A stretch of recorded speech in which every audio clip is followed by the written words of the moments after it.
Good morning. तो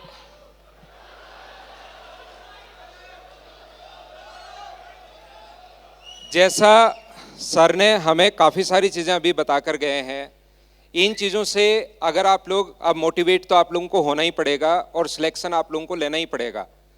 जैसा पिछली बार एक बच्चा पिछले वाली रो में बैठा था, जिसकी फ़ोटो भी अभी आप लोग देख रहे हैं, AIR 4 रैंक हरीश, ठीक है ना। वो 2019 का जो फेलिसिटेशन प्रोग्राम था उसमें जस्ट पीछे ही पीछे बैठा था या ऊपर किसी रो में बैठा था, और उसके बाद उसने उस दिन डिसाइड किया कि मतलब मुझे भी आज इस पर आना है, और 2020 में एक्साइज इंस्पेक्टर और 2021 में जो सिलेक्शन हुआ AIR 4 रैंक थी और MEA में उसका सिलेक्शन हुआ। तो आप पर डिपेंड करता है कि अब पीछे बैठकर आप लोग मतलब ये आज डिसाइड करके जाओगे कि मुझे अगली बार सिलेक्शन लेना ही लेना है या नहीं डिसाइड करके जाओगे।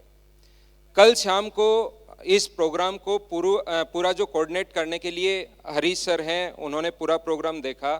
उन्होंने कहा कि सर आपकी भी छोटी सी बच्चों के लिए एक स्पीच हो गया, बातचीत करनी है बच्चों के साथ। तो मुझे लगा कि मैं क्या बात बताऊं बच्चों को। तो मैं आपको दो लोगों की कहानी सुनाता हूं, दो स्टूडेंट की कहानी सुनाता हूं।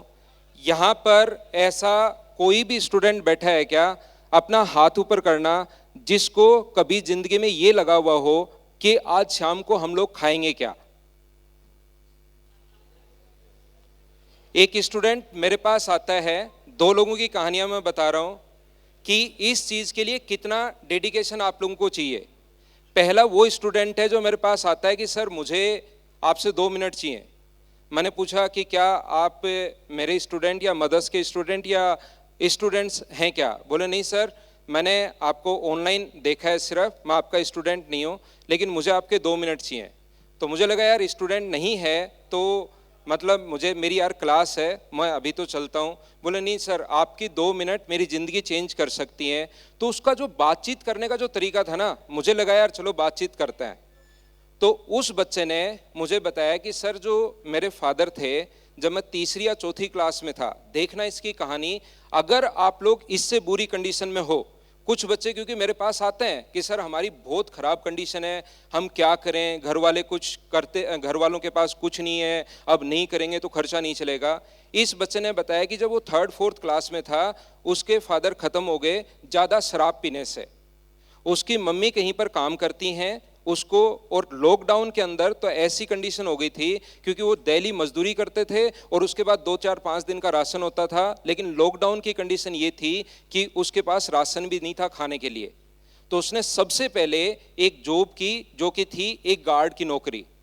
दोपहर दिन में किसी दुकान में वो काम कर रहा था, और शाम को ये जो बिल्डिंग बन रही है ना इनके, बोले सर सोने का वहाँ पर ऐसा होता है कि वहाँ पर कोई काम नहीं होता, जाके बैठ जाओ, चेयर पे सो जाओ, और ज़्यादा कोई काम नहीं होता है। तो ध्यान रख, रात को वो सो जाता था वहाँ पर, थोड़ा सा सो लेता था, और इस टाइप से उसने रुपए इकट्ठे किए और बोले सर मुझे सिलेक्शन लेना ही है, चाहे कुछ भी हो जाए, आपके बैच में आना है, सिलेक्शन लेना है। उस बच्चे ने पढ़ाई की, और क्या लगता है कि उस बच्चे का क्या सिलेक्शन नहीं हुआ होगा क्या। पहले उसने MTS क्लियर किया, उसके बाद उसने एक्साइज इंस्पेक्टर क्लियर किया, और उसके बाद जो उसने क्लियर किया उसने ministry of external affairs clear किया। किसी भी बच्चे की, ध्यान रखना, किसी भी बच्चे का, मैं यहाँ पर उसका नाम तो नहीं ले सकता क्योंकि पर्सनल चीज़ें हर बच्चे की अलग अलग होती हैं, लेकिन ध्यान रखना इतना डेडिकेशन आप लोगों को रखना पड़ेगा। सर ने बताया, एक अपने ऋषिराज सर ने जैसे पहले आप लोगों को बताया था, एक स्टूडेंट है जो बाद में अपने पास IAS भी बने और अभी कर्नाटका कैडर में काम कर रहे हैं, IAS हैं। ध्यान रखना, पहले दिन उनकी मम्मी एक्सपायर हुई और अगले दिन वो बंदा मेंस लिख रहा था। यहाँ पर कुछ लोगों को लगता है कि मेरे तो सर पिछली बार जुकाम हो गई थी, मेरे पिछली बार बुखार हो गया था इसलिए सिलेक्शन नहीं हुआ, इस बार मैं ये सिलेक्शन लूँगा, या पिछली बार मेरे भाई को कोरोना हो गया था, मैं उसकी देखभाल कर रहा था। आपको ऐसा डेडिकेशन रखना ही पड़ेगा अगर आप लोगों को अच्छे से इसमें किसी भी पोस्ट पर, हर पोस्ट मतलब उतना ही टफ, आप लोग ध्यान रखना, UPSC है, उतना ही टफ SSC है, उतना ही टफ पटवारी बनना है राजस्थान में। जितनी छोटी एग्जाम होती जाती है उतना ही कंपटीशन बढ़ता जाता है। तो आप लोगों को मतलब आपकी प्रॉब्लम्स क्या हैं वो आपको खुद को देखना पड़ेगा। तो अच्छे से आप लोग तैयारी कीजिए, बढ़िया तरीके से आप लोग मेहनत कीजिए, और हर सब्जेक्ट को, अब जैसा पहले थोड़े दिन पहले, आज से 2 साल पहले मैथ्स को बहुत ज़्यादा वेटेज दिया जाता था, क्योंकि 500 में से 250 नंबर का मैथ्स आना है और 250 नंबर का आपके पास इंग्लिश आना है। लेकिन अब एसएससी ने बहुत अच्छा काम किया है, और चेंज हमेशा अच्छे के लिए होता है। कुछ बच्चे उससे डरते हैं कि चेंज हो गया, अब मेरा क्या होगा, मैंने तो पिछली बार ये कर लिया था। लेकिन ध्यान रखना, चेंज हमेशा अच्छे के लिए होता है। कंप्यूटर आए थे देश में तब भी लोग डरे थे कि क्या होगा, हमारी जॉब खा जाएगा, ये होगा वो होगा। अभी एआई पर चल रहा है, एआई से लोग वैसे ही डर रहे हैं। चेंजमेंट हमेशा अच्छे के लिए होता है। तो हमारा सिलेबस जो पिछले साल से चेंज है, अब पहले क्या होता था, काफ़ी सारे बच्चों से मैथ्स चाह कर भी नहीं कर पाते थे लास्ट तक, कि उनके मार्क्स 182 आउट ऑफ 200 180 185 तक पहुंच जाते थे, लेकिन सिलेक्शन तो 200 आउट ऑफ 200 वाले ले जाते थे। अब थोड़ा सा ठीक है, मैथ्स का वेटेज भी है, इंग्लिश भी है, रीजनिंग भी है, जीके भी है, कंप्यूटर भी साथ डाल दिया है। तो पांचों सब्जेक्ट आप साथ पढ़िए। कुछ बच्चों का इंटरेस्ट 2 सब्जेक्ट में अच्छा हो जाता है, जैसे मैथ्स रीजनिंग। टेस्ट पेपर देते हो, अपने पास टेस्ट होते हैं, आप लोग करते क्या हो, 200 में से देखता हूँ नंबर, 100 नंबर का मैथ्स और रीजनिंग आना है फ्री में, उसमें आपके नंबर आ रहे हैं 95। इंग्लिश और जीके में आपके नंबर आ रहे हैं 15 नंबर। ऐसे स्कोर बन रहा है आपका 105 नंबर या 110 नंबर, ऐसे स्कोर बनता है। तो आपको चारों सब्जेक्ट साथ लेकर चलने पड़ेंगे। इसके लिए आप लोग टाइम डिसाइड कीजिए कि मुझे मैथ्स में कितना टाइम देना है, इंग्लिश में कितना टाइम देना है, रीजनिंग में कितना टाइम देना है, जीके में कितना टाइम देना है। इन चारों सब्जेक्ट का कंप्यूटर आपका हो जाएगा, थोड़ा थोड़ा पढ़ लीजिए, लेकिन कंप्यूटर पढ़ना जरूरी है। ध्यान रखना, कुछ बच्चे पिछली बार बाकी सब में पास थे और कंप्यूटर में फेल हो गए थे। तो आपको चारों सब्जेक्ट के लिए फिक्स रखिए कि मुझे 2.5 घंटे मैथ्स के लिए देने हैं, 2.5 घंटे इंग्लिश के लिए देने हैं, 2.5 घंटे जीके के लिए देना है, और 1 घंटा मुझे रीजनिंग के लिए देना है।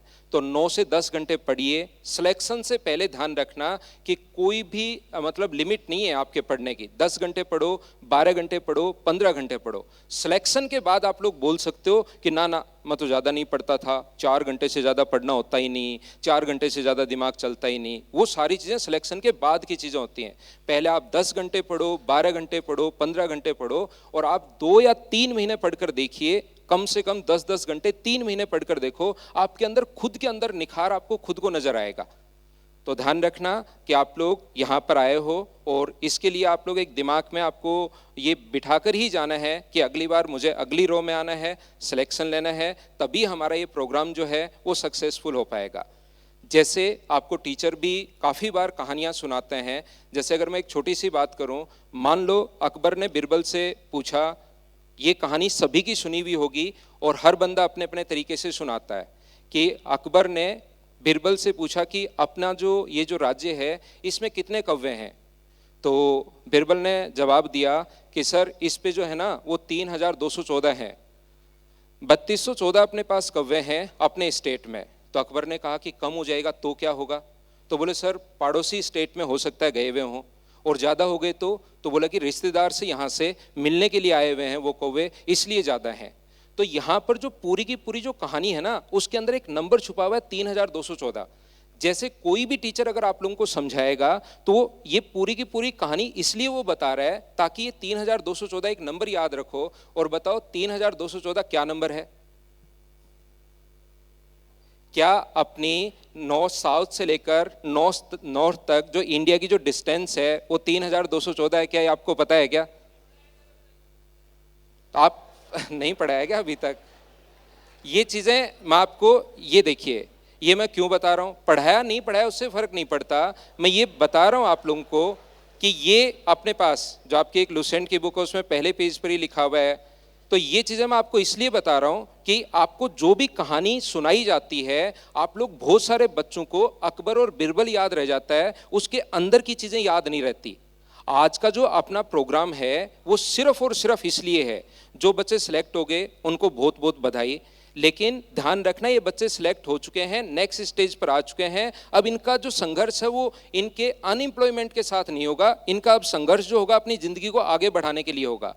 लेकिन आप लोग आज के प्रोग्राम से क्या सीख कर यहाँ से जाओगे? या तो पूरी मस्ती करके, मजे करके कि एकदम बिंदास, मजे आए, नाश्ता मिला, खा के बढ़िया जाके सो गए, या फिर अपने दिमाग में ये डिसाइड करके गए कि मुझे अगली बार सिलेक्शन लेना ही है, चाहे कुछ भी हो जाए, मुझे नेक्स्ट ईयर में अगली रो में आना है, सिलेक्शन लेना है, ये आप पर डिसाइड करता है। तो जो वो नंबर है ना, जैसे अकबर बीरबल की, कुछ लोगों को कहानी याद रह जाती है, नंबर भूल जाते हैं, तो वो नंबर याद रखना है, कहानी भूल जाओ। ऐसे ही यहाँ पर जो आज का प्रोग्राम है वो जैसे ही अपना धीरे धीरे आगे तो बढ़ेगा, लेकिन याद रखना सारा प्रोग्राम भूलकर पूरी मस्ती करो, पूरे मजे करो अगले 2 घंटे तक, लेकिन उसके बाद एक मैसेज आप लोग याद रखना कि मुझे अगली बार सिलेक्शन लेना है और 100% सिलेक्शन लेना ही है, चाहे कुछ भी हो जाए। ये बात ध्यान रखना। और बस इतना ही। Thank you. जय हिंद।